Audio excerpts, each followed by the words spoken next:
Jon Summers is the motoring historian. He was a company car thrashing technology sales rep that turned into a fairly inept sports bike rider. Hailing from California, he collects cars and bikes built with plenty of cheap and fast, and not much reliable.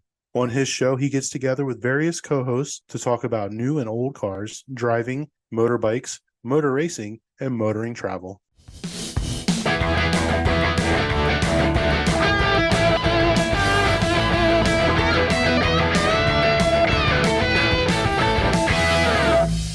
Good day, good morning, good afternoon. It is Jon Summers, the motoring historian, with high school buddy Mark Gammie. How the devil are you, Mark? Bon Giovanni, sir. I'm very well, thank you very much. But yeah, doing all right. All right. I'm glad to hear it. The British Touring Car Championship. That is our topic for the day. And look, with the rustle of the paper shows that I have an agenda. It's going to be a surprise to you. And look, let's not beat around the bush. Basically, what we're going to talk about today is BTCC in the 90s, which is the halcyon period of it. But what I want to do is put a bit of context around that a little bit. My first bullet here is that, the first BTCC championship, can't remember what it was called then. It was called BTCC is British Touring Car Championship. It was called something different in the 50s, but there's basically been a saloon car championship in Britain ever since, I think, 1950 or something like that, like a driver championship. It's been around for a really, really long time. And in that sense, you probably don't know this, Mark, but this is NASCAR month on the Motoring Podcast Network. So Eric, the producer, loves me to, stay on point. So here I am. I've done one pod about self-driving cars in the future. So that fits with the NASCAR theme, doesn't it? But this BTCC presentation does actually fit with the NASCAR theme somewhat, because this is the British version of NASCAR. This is a series, a championship, which travels around the British Isles, visiting all of our narrow, many undulating circuits around Britain and Scotland, Wales, that kind of thing, isn't it? So the first bullet I've got is Hawthorne and Salvadori and racing Mark I and Mark II Jaguars, which were also their road cars, believe it or not. They would drive them to and from the track, racing them at places like Goodwood. It was the British Saloon Car Championship originally. I looked it up. It was one of the first champion, Tommy Sopwith. It says the inception of the championship was 58, and the first Jack Sears won in 58, apparently.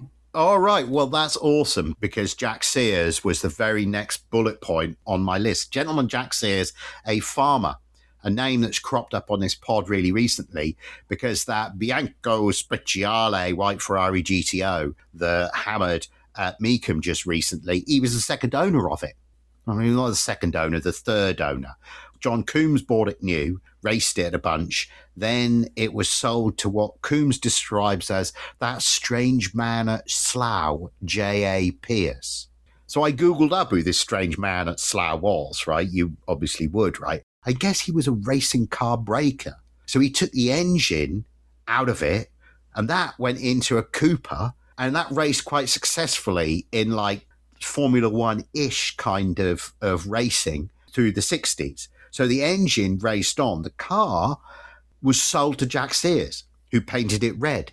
So for most of its life, that white GTO was red and owned by Jack Sears, and it had a standard 250 SWB motor in it. But that's nothing to do with the British Touring Car Championship, is it? The reason that I put Jack Sears down here is because Sears bought a Holman Moody Ford Galaxie with its honking 500 horse 427 solid lifter motor that was built for the banking of Daytona, and it cleaned the fuck up in the British Touring Car Championship. I read an account of it where he was like, in the first race, he was like, I won't drive too hard. But then on the first straight, he just like blew the Jaguars like way back behind him. So that would have been presumably 63 then, because he won the Touring Car Championship the Saloon Car Championship, I should say, in 58 in an Austin A105 Westminster. Yeah. And then in 63, it says here he won it again, Ford Galaxie and Ford Lotus Cortina. Yeah, and thank you, Mark, for that information, because I feel like that fleshes out the variety of cars that you could win in. Because in Austin, Westminster, I mean, it looks quite tall and ponderous, but they were actually pretty good. And you've been to Goodwood more than I have. You see those Austin 105s still racing. I mean, I went up the last time I was at Goodwood for the revival. There was one racing. What I love about those is they have a piece of side trim on the side of them that looks like a 57 Chevy. But they're of that pre-Farina era of BMC cars. And this pre-Farina era is important because the reason that the British styling houses went to Italy to get their cars styled was because once the Duke of Edinburgh visited Longbridge, after they'd looked at all the cars, Duke of Edinburgh, in his usual kind of rude way, said, "But do they have to be so ugly?" Yeah, at least he wasn't saying it to a person this time. Dude, there's only one Jerry Marshall. Do you know that name? If you don't know the name, Google him up. The cars Big Bertha and Baby Bertha. This is dealer team Vauxhall.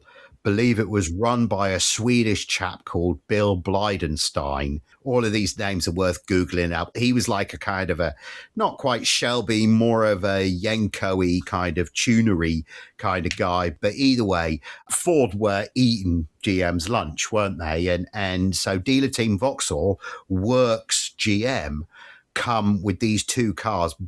Big Bertha is a Vauxhall Ventura with, I think, a Chevy big block, but I'm not completely sure. It might be a small block. Baby Bertha was the one that was really good, and this was a Vauxhall Firenze.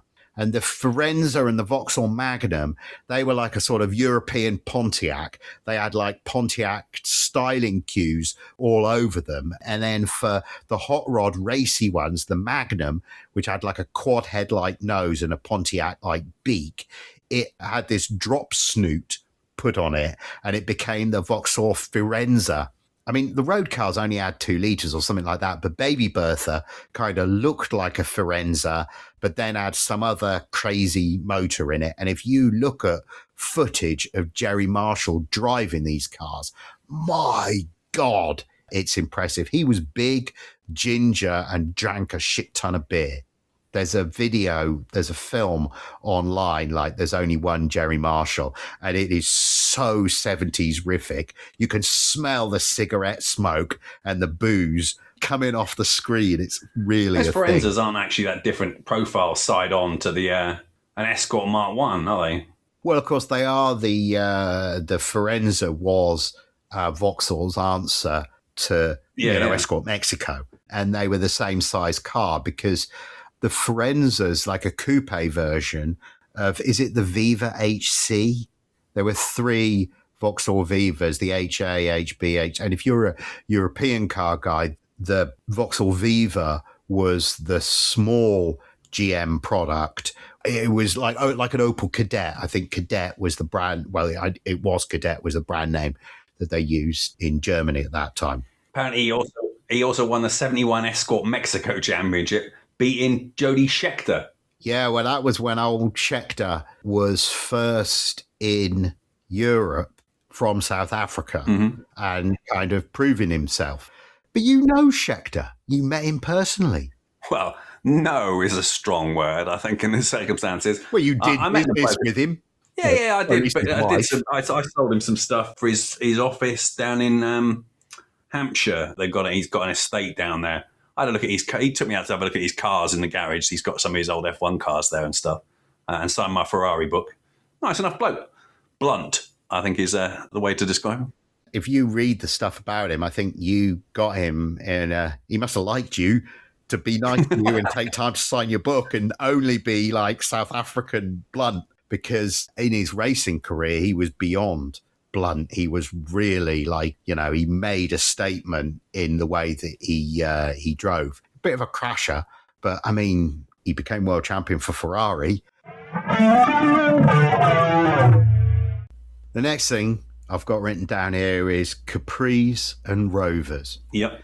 Because this is the era where the BTCC comes on to grandstand. ABC's Wide World of Sport, Americans are very familiar with this show. This show introduced motorsport to people. Well, Grandstand on a Saturday afternoon on British TV and World of Sport, that was the ITV version of it. They were the only two channels that, well, there was BBC Two, but they only showed like sophisticated programming. Des Lynam and Dickie Davis, baby. Des and Dickie. I met Dickie Davis once. Cool. Google him up. He's really an amusing character. But I met him at Handy Cross Swimming Centre in High Wycombe. Before I met you, I must have been like 8 or 9. But he was at the pool and we were all like swimming. And he came along. He had a shiny turquoise tracksuit on. And I remember when he shook hands with us, he was just as smarmy in real life as he was on TV. Yeah, good. So we miss you, Tricky Dickie Davis, don't we? But do. Look, right, this is relevant to the BTCC because between like 3:15 from Lingfield and the 4:30 from Newbury, horse racing, big sport in England, gambling. It's gambling that drives it. There's legal betting in England. You know, there's betting shops that you can go in on the high street in town, like next to the tobacconist or whatever. So horse racing's a big deal in England. And people like my granddad used to be like tuning in for the 3:15 to Lingfield because, you know, they had a tenner riding on, you know, one of the horses kind of thing. Well, the BBC would like to like put other content in between. And so Rallycross was part of that. Rallycross is like where you drive a bit on the track and a bit on the dirt and it's jumping around and in the mud. And, you know, Rallycross was designed for TV. Yeah, it's brilliant. I think by the late 70s, early 80s, by the era of Capris and Rovers, the Rovers, these were SD1s, but these were SD1s with the fuel-injected version of the the little Buick 215 that Buick sold to Rover in the early 60s because they didn't have much purpose for it. Well, by the late 70s, early 80s, BL were fuel injecting it. So this is the Rover Vitesse that you'll remember the police using, Gammie. Mm-hmm. 135 mile an hour car in stock form. I remember that. The shtick with them now is some of them are twin plenum or something. That's what drives the value of them. The twin plenum ones are worth more than the non-twin plenum ones. And it seems to me it's like 4-cam 275 GTBs and 2-cam ones. It's like, just have the 2-cam one is cheaper. It's going to be easy to maintain. Have the one that hasn't rusted to bits is probably the best advice. With those Rover SD1s, yeah, completely. Yeah. But Rovers versus Capris, that was pretty good racing, wasn't it? They both had 84. Andy Rouse won the championship in a Rover Vitesse, having previously won it the previous year in an Alfa Romeo GTV6. Oh wow, yeah, I'd forgotten about those GTV6s. Yeah. Well, I mean, dude, like I'd forgotten in 80 and 81 because I wasn't watching it because I was too small. Win Percy was picking up the title in RX7s. Oh wow. He then won it again in 82 in a Corolla. Slightly less but nonetheless, I mean, it's still an impressive feat. That covers the early period, doesn't it? So that's before we tuned in. So now I'm going to come at you with, that was by way of intro and positioning almost. Now I'm going to come at you with, what's your earliest memory of BTCC? It must have been on the couch watching Grandstand, right? Yeah, of course. What were the cars racing? Who were the drivers? What do you remember? I mean, the earliest I was probably watching it would have been late 80s, early 90s. So Sierras and M3s. M3s, yeah, exactly. M3s and Sierras. And to be clear on this, guys, so this is the 3-door Sierra Cosworth with the big wing on it. Yeah. Texaco or Labatt sponsorship. The drivers, Andy Rouse, Rob Gravitt. Yep. The BMWs, first generation M3s. E30s, M3s. Down on power next to the Sierras. So on a circuit like Silverstone, they weren't winning. But on a circuit like Brands, they maybe could. Drivers, James Weaver and Frank Sittner, they're the two that immediately come into my mind. Will Hoy. Old Steve Soper. I believe your man Soper was around in the M3s at that time. So that was I remember seeing it on TV at that time. And I want to mention another important element there, which is Murray Walker. Oh, mate. Because Murray was important, wasn't he? Murray made it sound like you were watching Formula One, because Murray was the voice of Formula One. And he was so excitable, and the cars were crashing left, right, and centre. I think that's the key, yeah? Let's be fair. Murray would get excited about banal, boring shit because the guy had to make Formula One exciting, yeah? And, there might be a couple of good overtakes in the whole race. Well, that isn't BTCC. To be fair, also, the F1 race would be like an hour and a half long, or sometimes a bit shorter if it's Monza, sometimes longer if it's raining. But touring cars, no, none of that. There was fairing, rubbing, there was sparks off like chin spoilers hitting the deck and being driven over. There was all that sort of stuff. See, Eric, there's your NASCAR parallel. It is like NASCAR. Rubbing is racing in BTCC. Rubbing is definitely racing. There's plenty of that. And of course, the cars were robust enough that, one little twang with the barrier and probably carrying on. Yeah, well, of course, that was part of what killed it in the end, wasn't it? It was when the aero came, any little argy-bargy, and your car was fucked for the rest of the race. Whereas in the early days, they were exactly like your company cars in that you could crash them up a curb and it was still drivable afterwards, Yeah. And especially if it was rainy, they'd come in, change tyres, and the mechanic would be beating the panels out with a hammer and stuff or pulling bits off the car. Yeah. So, if you're... Yeah, exactly. And if you're like a teenager or a bit old, it's great fun to watch. It's quicker hit racing. And of course, these days there's a couple of races. I can't remember if they were always a couple of races or not. But you'd get cracking racing on some really good circuits that Formula One can't go to because they're too fast and it would be too dangerous. Talk about the circuits a little bit, because we were going to do an episode talking about British club circuits. Let's talk a little bit about club circuits that we know quite well. Because, guys, the next step with the BTCC is the 2-litre 8,000 RPM rev limit formula, which is the period that we remember very well, where basically the cars racing looked like the cars in our company carpool. So when the Nissan Primera did well, when you got given a Nissan Primera as a pool car and then it revved like the devil and went round corners really well, you really did believe there was not like win on Sunday, sell on Monday kind of thing, but you really did feel like the products actually reflected the ethos of the racing, didn't they?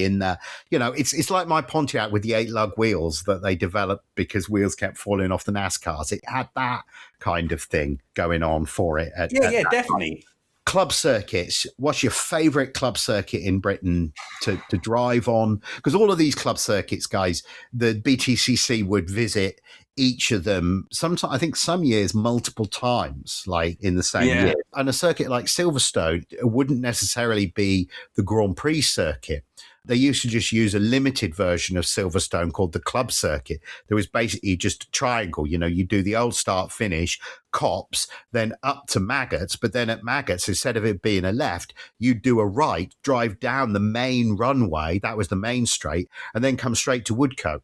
So it was a bit of and it's the same at Brands Hatch. You've got Brands Hatch Indy, haven't you? So that you do the chicane, the hairpin, come down the hill, hang a left, and then you wouldn't turn left to go off up towards the back fast section up past the sweeping turns. You just go off and around the big loop and back onto the start finish. But so if I think about circuits that as a listener you should Google up and watch an onboard lap of, if you don't know brands, the undulation change is unbelievable, right? I know most British club circuits are meant to be like airfield circuits and flat, and we'll talk about those as well. But there's plenty of British circuits, isn't there, with really great surface change. So with Brands, there's that massive undulation. Another one that undulates a lot is Alton Park. Yeah. Cadwell is the one where on a bike you can get air. In fact, it's hard not to get air.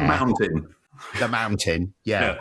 That's worth Googling up. If you put in BSB, British Superbikes, and jumps over the mountain or Cadwell Park, and you'll see bikes with the back wheel 18 inches off the floor and the front wheel 4 or 5 feet off the floor. It's ridiculous. Viewers will know Snetterton because the name's memorable. But if you look at Snetterton is flat and really windy. And there's a long straight. And the other one that I think about in the same context as Snetterton that always felt really like kind of rough at the edges, a bit of a North Wilkesboro, was Knockhill, that one up in Scotland. They go to Pembury, they do Donington Park, and Donington Park has that, left-right sweep where Senna made that awesome, arguably, the pass of his career, the pass of Formula One. They do Donington as well. They do a shorter version of the Donington circuit, wouldn't they? Yeah, they lose the last little bit, but like Thruxton as well. Oh, yeah. Yeah, I mean, that's probably the one I've driven the most. I did a track day at Thruxton, first time I ever drove a Ferrari, and I got understeer over 100 miles an hour in this 360 through Church. So Church is scary. Yeah, and Church is scary. I took the 350 through there at between 90 and 95, probably near a 90, truth be told. And it is scary to keep your foot. I mean, you've set it up right, but it's a long grass runoff. It's almost like, what's it called, that one at Spa that's the left-hander towards the end of the lap, where you basically like lift and turn in, but all you can see is the trees. So you're like turning into not quite a blind turn, but a much sharp, a turn that you can't see through. And you're turning in with the car borderline rang out, like even in a Fiesta ST, you're doing like $120. Yeah. No, that is fairly scary on the way down to the bus stop. Yeah. I mean, the one I've driven the most is Thruxton, I guess. And I do like it because although it's fairly flat, you don't get a huge amount of elevation change. And that, is not brilliant for it. As we've discussed before, it's apparently, unless it's been resurfaced, pretty sandpapery. So be careful if you're doing it in a bike in leathers. But in a car, I mean, Church and the back sections up towards Church are some fast sweepers that you sort of just have to know the track's going to be there and just turn it in. And it is there every lap, which is nice. But still, you don't know it's going to be there. It's not like the corkscrew, right? The corkscrew's all technical, where you have to like pick a point to turn in and all of that. The British club circuits, they're more like, I've been playing Goodwood a lot on Gran Turismo. And the more I play it, the harder I find St. Mary's, particularly that first corner. That is a difficult corner. It's like the first turn at Suzuka. It's like a double apex kind of a guy, but it's off camber. And it sort of gets the car loose before there's the main part of the turn. It's really, the harder I try, the crapper I am. I've not driven Goodwood, so, obviously I know the circuit well, but yeah, that first turning is really sort of two turnings that you sort of have to thread together. And you can sort of see that in how the cars are set up and shimmying and stuff as they go through the first part of it. And then it's how early can you get on the power to get on that sort of front little straightaway down to the next turning. Yeah. So, I like Thruxton. Brands Hatch, even the Brands Hatch Indy circuit that we did when I tested those i30Ns when they came out, is good fun because you're right, coming down the main straight and then into that right-hander where it just falls away on the outside, you've got... Is it Paddock Hill? Is that what that corner's called, Paddock Hill Bend? I think so. And again, you can be doing quite a speed, even having come onto it from the short bit onto that back straight. And then it just sort of like falls away from you. So, you have to get if in the rain, I imagine it's terrifying. I didn't do it in the rain because if you turn in and it doesn't bite first time, you're going to run wide and it's not a massively wide sand trap and then the fence. And, if you aren't fully committed, you're going to lose too much time coming around there. And you're then going into a hairpin where someone can stuff it up the inside. So the nice thing with that hairpin is because it's uphill, you've got quite a bit of grip on it. So you can roll into it pretty quick, even though it's quite tight. So it's since we're talking about Paddock Hill Bend and we're talking about the BTCC, I should mention that epic save that Jason Plato makes in that poxy little Chevrolet through Paddock Hill Bend. And I'm going to add a clip to it. If you've not seen it before, it is borderline the greatest save of all time. And I suppose it ought to be said at this point that, between us, we've driven a lot of these circuits, but not all of them, because there's a lot of them. There are a lot of these little nadgery-ass circuits around the UK. And Knockhill's a fair old way up to Scotland. And there are others in the north of England. Donington's a fair old way up. I've done that on a motorbike and stuff, and it was pretty cool. Really cool. I really enjoyed it. But, again, you're conscious how slow you are because although it's not very wide, the actual track itself isn't very wide. You can still swing from one side to the other, and especially on a bike, if you're committed enough, you can take a lot of corner speed through those apexes. So that's a great insight because that's the case with what we're saying is these are narrow tracks. Yeah. So passing in a European-sized car like Ford Sierra or a Vauxhall Vectra, you got two of them alongside each other. There isn't room for a third one on the on the track, right? No, but it's touring cars, so someone's going to try and put it there. If there's a fag paper size gap in between it, and like for anyone who hasn't seen Gabriele Tarquini in his 155, then go and have a little look on your YouTubes again. That man doing cycling racing. I have a section at the end where if there are particular incidents that we've not mentioned as we've been talking on the call, we should highlight this. And Tarquini on two wheels in the Alfa 155 was fully it. And so this was what touring cars was like in this 90s period. It was a former Formula One driver coming to a domestic series on club circuits, airfield club circuits, but where the people building the cars were like Formula One teams building the cars. So this Alfa that Tarquini had, I don't know who had built it or anything like that, but it was a shit ton better than what anyone else had. But yeah, they would drive them absolutely like they stole them, and it was a contact sport. Yeah. So there's this awesome picture of Tarquini. Rolling it, isn't it? It's fully like upside down. He like end over ended it completely, didn't he? I was thinking there's a photo of him on two wheels, but he did the complete end over end. And in fact, so whilst we're talking about this, let's do another moment in the sport. Do you remember when Nigel Mansell raced a Ford Mondeo at Donington? Yeah.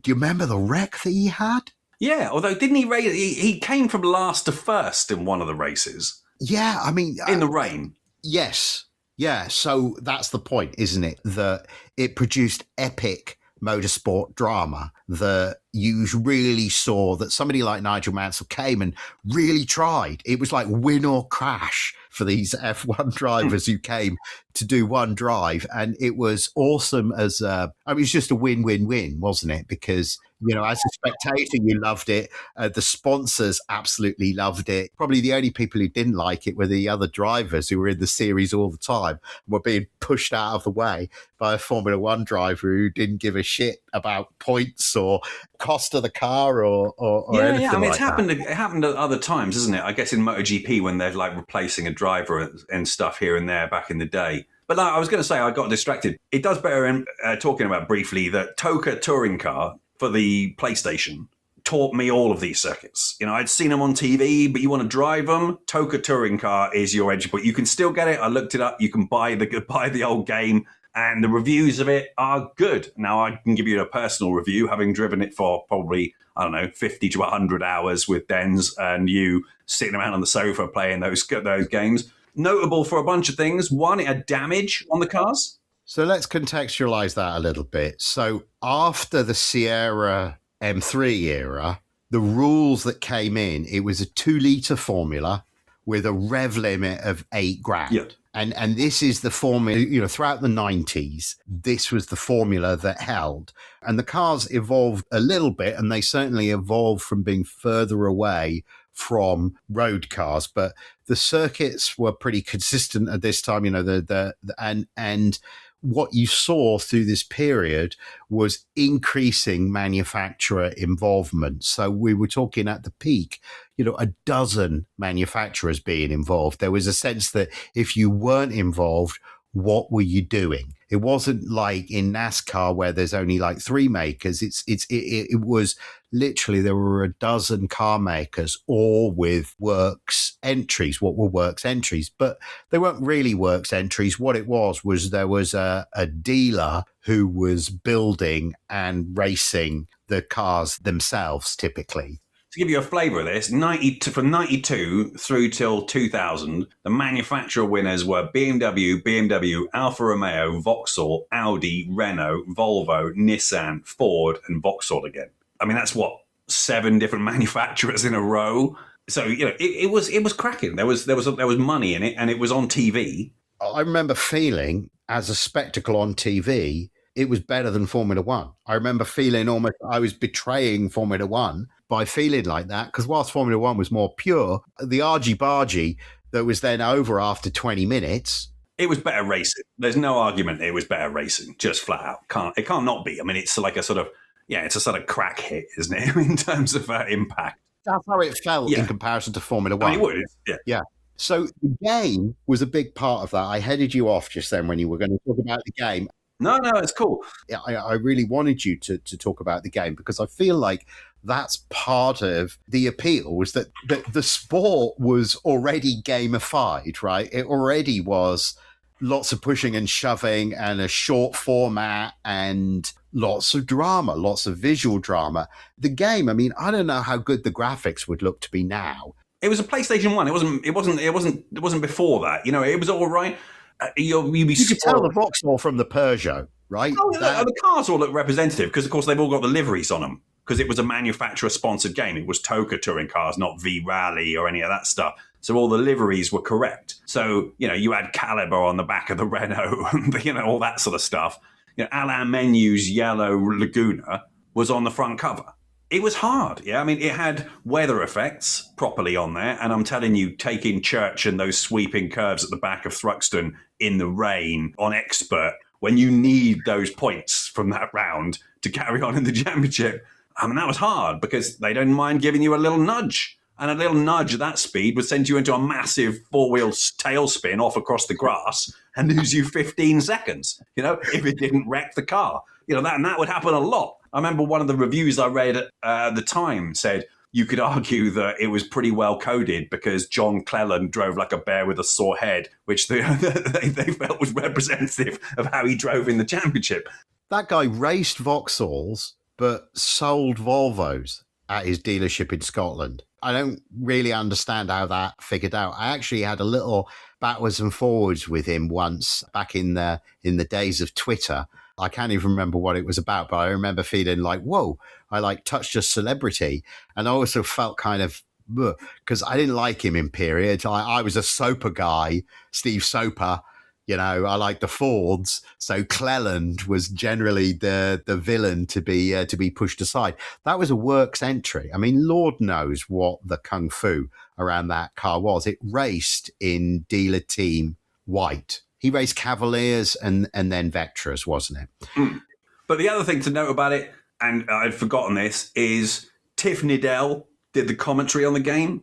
Oh, which dude, adds a lot. Because, I mean, there's not a lot of commentary, you know, and you'll be the same. I mean, you can wait for him to say it kind of thing, commentary that you get used to. But, you know, it's still Tiff Needell. I mean, which is pretty cool because Tiff's a cool guy.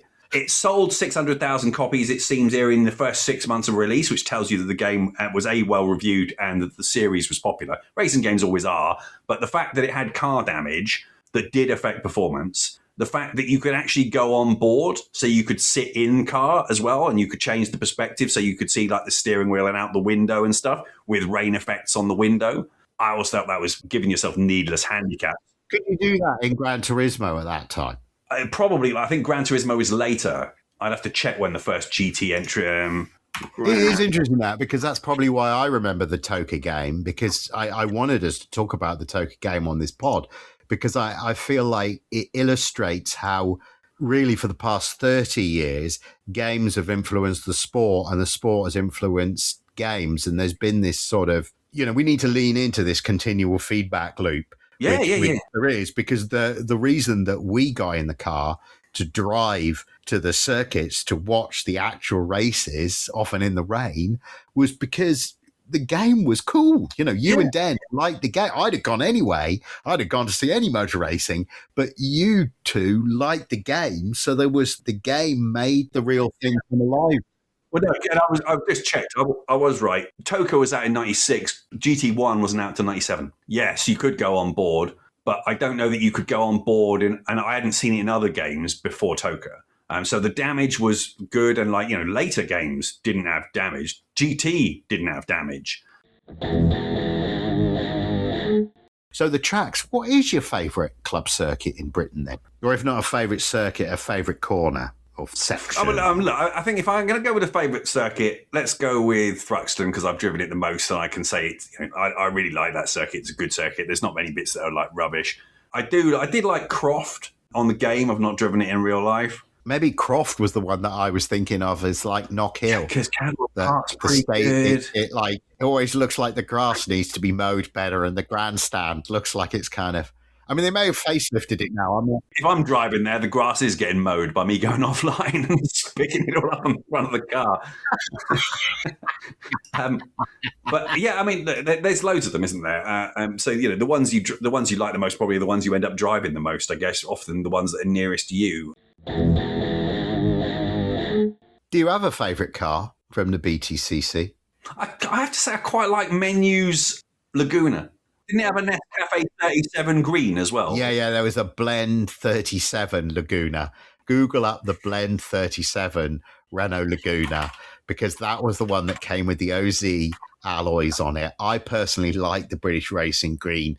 That's the era where they were allowing them to make some modifications to them. So it has kind of too much aero on it for the racing really to be as good as it had been. But it is such a great looking car. Oh, man, it is. And look, we both own Lagunas. They were fun. I'd forgotten that. Yeah, you had a pool one that was bassy, and I will never forget the way that guys mini roundabouts in England. If you're turning right off the roundabout. So what you're meant to do is slow down, make sure it's clear, and then drive 270 degrees around the roundabout. Or you can do it the Mark Gammie way, which is arrive, look right through the turn to the right, perceive nobody's coming, pitch the car into a giant slide using the handbrake, and then with it bouncing off the roof, fucking valve float with the front tires smoking, launch it off the corner. My God. Company cars, baby. I had done that corner quite a lot, to be fair. I had a silver Laguna 3 litre with the 24 valve in it. So rare, you could get them with the OZ wheels. Mine didn't have the OZ wheels. I just remember the standard company car at the company I was at the time was like the BMW 323, 325. That's what everybody was buying. And I remember one time following this top sales guy who had like a new 325 onto the M4, and down the on-ramp, he rang it out and I was right on the back bumper. And as we got onto the highway, I just passed him. And the following day in the office, he was like, what the fuck, that Renault, what the fuck? I thought that was just a Renault. Is there something wrong with my BMW? And I was like, yeah, what's wrong is you not looking, because you made me realise that it was worth poring over the performance figures in the back of the magazines, because you just got more car. So that Laguna had like a $192 horse. Yeah, and it revved better than the BMW as well, because I'd driven BMW pool cars. So it's a bit heavy at the front, wasn't it? It was fucking terrible on the corners, and looking back, it wasn't that nice. I mean, Eric, the producer, jokes about my understeer, right? And we were actually talking about it when we were in Florida recently. And he thinks I pinch off the line. And it means that I like dive for the apex. I pinch off the line, dive for the apex, and then have to do all the cornering on the exit. And it's interesting. He said, you need the car to take a set. And of course, it's like the bike. What you need to do in a rear-wheel drive car, it needs to be exactly like a bike. You need to be in the throttle smoothly all the way through the turn. And I think I've kind of forgotten that. But the Laguna, particularly, as a heavy front-wheel drive car, there was none of that. It was all about the, just scrub the speed off. And maybe that's where I lost my, or maybe I never did have any finesse. Maybe that's why I corner in the crude way that I do, where I just kind of throw the car at the apex. And yeah, that's probably right. Thank you, producer Eric, for your clarity, borne out by my 11-year-old son who went, yes, Dad, you do have crap lines. Yeah, I mean, look, and again, it's the old story, isn't it? Front-wheel drive early iterations weren't very good, I think is probably a fair statement. But when you cast through things like Primera GTs, there are some good front-wheel drive, good chassis cars out there. Yeah, I had a pool Primera 2 litre for a bit, and it looked like a normal sedan, but it revved really well and cornered really well. And I'd forgotten all about it. I only had it for about a week, and I'd forgotten all about it until Hubnut had one. And Hubnut was annoyed that the performance was all up at the top and annoyed that the suspension was so hard and found the seat uncomfortable. And he was like, if I'd have wanted a racing car, I'd have gotten a racing car. Like, what were they doing? Who were they building this car for? Well, us. I was like, Hubnut, they were building it for me, and they were building it for Mark Gammie. That's who they were building the car for. And we were buying them, driving them, and loving them. Yeah, definitely. Like, woohoo, you go back to your crappy CDs. Thank you, Ian Seabrook, for your insight, right? This is why Ollie's like, why do you watch Hubner? That's why I love Hubner, because he delivers those kind of like insights, because his whole approach was and is so completely different from mine. But look, we've digressed into company cars and away from the period company cars, though. It's the same sort of stuff at the same sort of time, isn't it? We are on theme, yeah. The red Laguna 1.8 I had, they were good cars. They were good cars, and they taught you to have like your 1.8 that was quite revvy and, a bit over 100 horsepower, 110, 120 horsepower, whatever, and to make use of it properly. They weren't that heavy because there wasn't that much safety equipment in them at the time, because they didn't have a lot of they didn't have TCS and ABS and all that sort of stuff a lot of the time. I can't remember if my one specifically did on those particular items, but they certainly didn't have airbags and roll bars and all that sort of stuff. So a lot of the weight that's got bogged down more modern cars now wasn't there. So they were still quite sprightly. Your place in Cirencester, that is the golden moment with that Laguna. There's like two horses on the other side of the road with chicks on them, and we must have been doing about 120 when we came around that corner. You had it fully wrung out. And I then locked up for about 40 yards, get it down under 90, and then pass them on the other side of the road. I mean, to be fair, what the fuck are they doing on that 3-lane wide A road with two horses? I mean, what the fuck are you smoking? Get off the road. You'd have been the most effective hunt saboteur in history. Yeah. That would be my defence, wouldn't it? Up at the Old Bailey. Well, I don't believe in hunting, Your Honour. It was a political statement. I mean, I never came anywhere near them, but they did shit themselves a bit. I reckon it was the cloud of tyre smoke, probably. Did you have a favourite driver of the period? Well, I mean, early period, Tarquini was just so spectacular. You had to love it. Menu was cool and fast. Jason Plato, I liked. Jason Plato's, I don't know him, but he seems like a pretty cool guy. And he's been in the sport for donkey's years. The guy won it in 2001 and then 2010, and then was still driving plenty later than that. Well, and then he has that TV career as well. And I love a car story. His story of being hired to drive for Williams Renault is hands down one of the funniest fucking stories I've ever heard. I'm not going to spoil it here. I might even cheekily do an excerpt from the interview that he does in the Late Break Show with Johnny Smith. If you credit them, I think they'll be fine with it if you put the audio in and the link to their show. So those were my 3 bullet points, actually. The 3 moments I had were Tarquini, Nigel Mansell, and Jason Plato with the being hired story. So the only thing I was going to say is, because Nigel coming through from the back in, I think, 97 in that Mondeo, it begs the question, doesn't it? If he can turn up like that and then just win it towards the end of the season like that in the rain, how good are these drivers in comparison to peak F1 drivers? Yeah, it does beg that question. You know what John McGuinness said when he finished well in a touring car race? They went, John, you finished like 4th, or you qualified like 4th in your first race. Like, how'd you feel? And he went, well, it's not that hard, is it? Which is very John McGuinness. Another great. And you can only say that when you've won more than 20 TTs, can't you? Because relative to the TT on a 200 horse sport bike, it's not that hard, is it? Punting a 4-wheel drive sedan around rainy Silverstone. But to come back to the question, I think that answers your point. I think that they are great drivers, but I think that Nigel Mansell was on another level.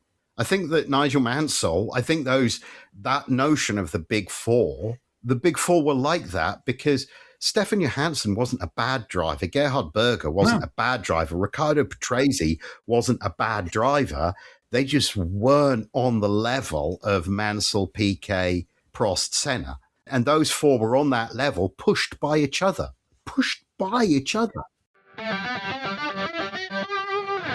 So to wrap up our thoughts about BTCC, all the manufacturers got involved. There was a creep with regulations, wasn't there? I remember the reason Tarquini's Alpha was so fast was that it had been allowed some rather dodgy aero. So it had like a splitter. Yeah, massive chin sport. It had like a Subi STI Ferrari F40 Plymouth Superbird kind of huge fucking wing on it. I never saw a street car. I never saw a street 155 with with that on. So my understanding was that basically all of the spend, it just got to be too much, and the aero. Well, I've put aero flame out, right? That basically the aero became too complicated. It created gaps between the cars. It meant that if they hit each other, the aero was broken and that car was slow. It actually evolved into something which was more like we might understand DTM to be. Yeah, but if you compare the cars of the same era, the DTM cars had way more power and looked way cooler, way meaner. I suppose what I'm thinking about is what did for that huge level of popularity for BTCC. I'm trying to think in my own mind if there was a regulation change or if, my lifestyle just changed and I just stopped watching TV on a Saturday afternoon. I think they became, I can't remember exactly what the rules, what the regs changes were, but so let's have a look at what does it say. So in order to reduce costs, the organisation introduced new regs in 2001. Cut costs dramatically. Oh, that was the end. Yeah, cut costs dramatically and basically it decimated spectator interest. The Super 2000 rules were adopted in 2007. It was cheaper cars, but fewer factory teams, fewer international drivers. And then in 2009, they released the next generation touring car specs, which were introduced from 2011. Again, once you've got regulations for a while, they start to creep, and they find areas to spend money on. But the reason, that Jason Plato story is so cool, who's he begging for the drive? Frank Williams, personally. Yeah. He's begging the F1 Supremo, who's building that stuff because of the money and the TV coverage, and it's cutting edge. And it sort of ceased to be that when manufactured that. Yeah, but it's the same Renault Laguna as you and I were handbrake turning on the way home from the office. Yes. And there's something cool about that, isn't it? It's your everyman car. Your dad's car is out there. I mean, it doesn't look quite like your dad's car, but it's out there. It's got the same oval badge on the front or whatever, and it's being thrashed around, which is sweet. Yeah, by people more talented than you. That was the thing with it. Absolutely.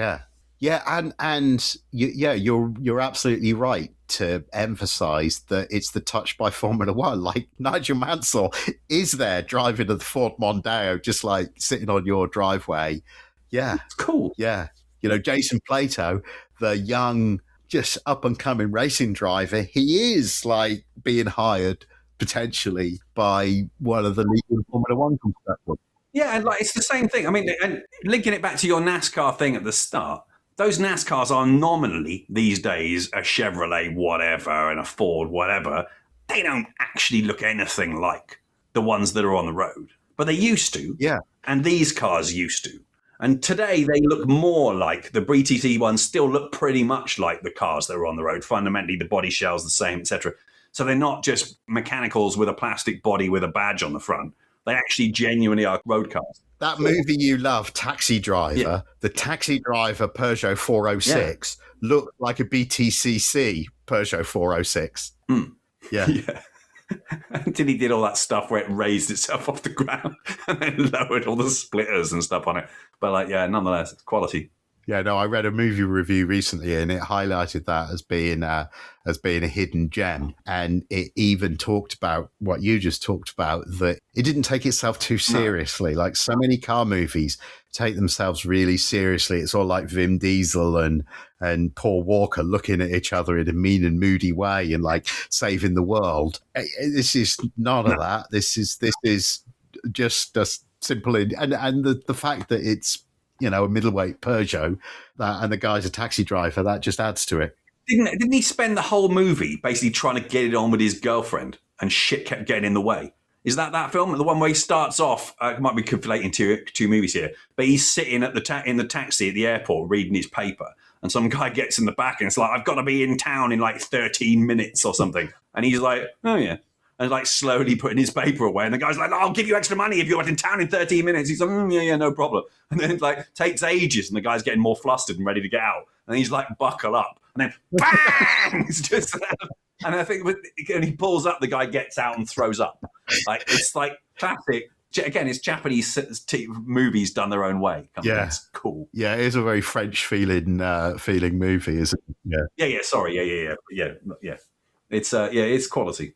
All right, Mark, Thank you very much for your time Cool. and thoughts. Absolute pleasure. Thank you, Drive Through.